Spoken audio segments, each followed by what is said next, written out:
Hi everybody, I'm Kathleen Byram, and I'm the author of Conversations with Dawnkey, A Bipolar Journey. I want to talk to you today about the art of listening. I learned early on to listen, but it took me a long time to get better at it. I spent my whole life working on it. My father used to yell at me, not yelling, more like in a very loud voice. He would say, "Listen, learn to listen, pay attention, follow directions." I've got that stuck in my head.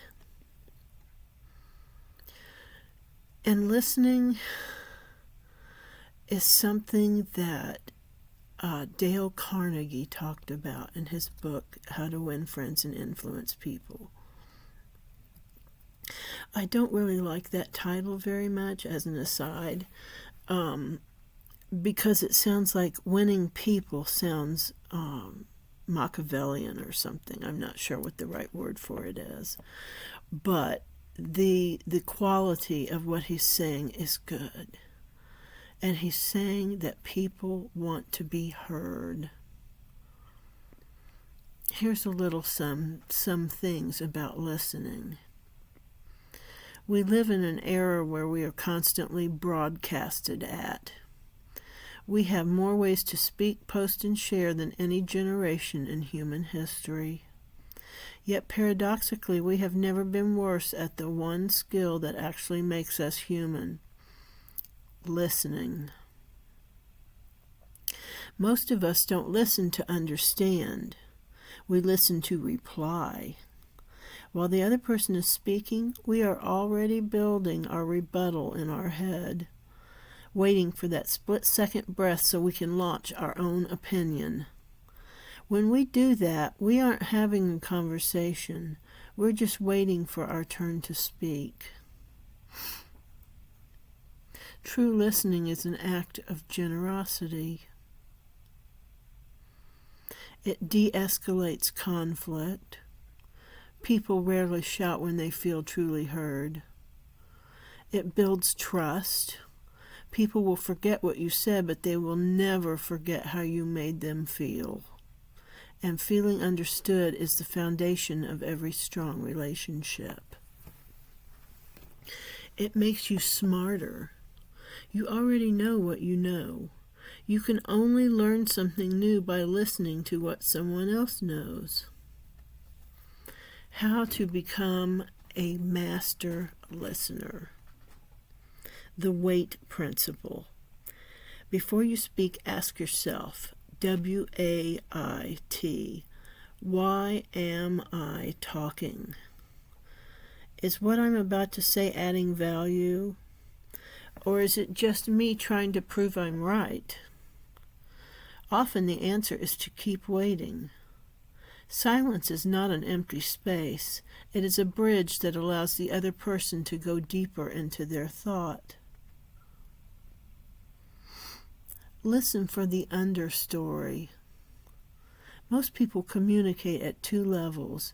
There is the content, the facts they're stating, and the intent, the emotion or need behind the facts. Don't just listen to the words. Listen for the fear, the excitement, or the hidden question behind the statement. Instead of saying, "That's not true," ask, "What makes you feel that way?" The greatest gift you can give someone is the phrase, "What I'm hearing you say is blah, blah, blah. Is that right?" This does two things. It proves you were paying attention, and it allows the other person to course correct if you misunderstood them. It stops arguments before they start. Here's a challenge. In your next 3 conversations, try to be the person who speaks the least. Don't listen to fix. Don't listen to judge. Don't listen to reply.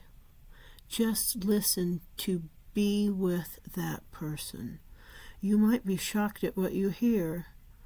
And most importantly, you might be shocked at how much more they trust you simply because you held the space for them.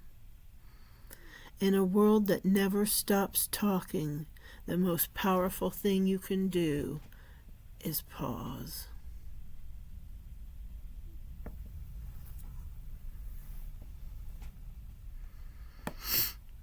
And that's all I want to say about listening. Listening is extremely important and will change. It will change things. Thank you for listening. I hope you did listen and that you made it this far.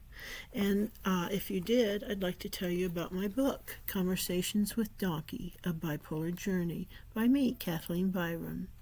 It's available at Walmart and Barnes & Noble online, and also at Amazon for between $4 and $9 is what they usually run it at. So it lists at $23.99, so that's a great deal.